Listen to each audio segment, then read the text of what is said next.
तर माझ्यासोबत स्कॅम झाला ते आपण घरच्यांना सांगू ते बघू काय बोलते. मला फोन आलता फोन आलता. ते म्हणले तुमच्या पप्पानी पैसे पाठवायला सांगितले, पाठवू का?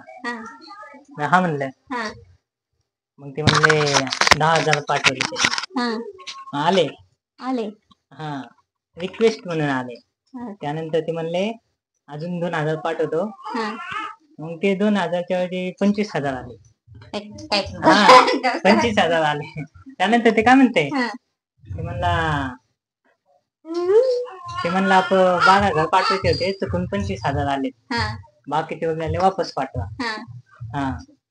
मग मी म्हणलं पप्पाचं नाव सांगा म्हणलं, तर मग ते म्हणला लगेच फोन कट केला त्यांनी.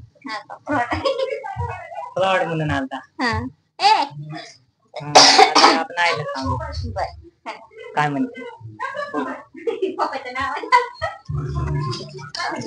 काय नाही. फोन आलता ते म्हणलं काय काय म्हणून आलता फोन. तुमच्या पप्पानी पैसे पाठवायला सांगितले 10,000. मग ते पाठवले त्यांनी 10,000 पाठवले त्यांनी. रिक्वेस्ट म्हणून पाठवले होते. खरं खरं नव्हते पाठवले. 10,000च्या ऐवजी 25,000 आले.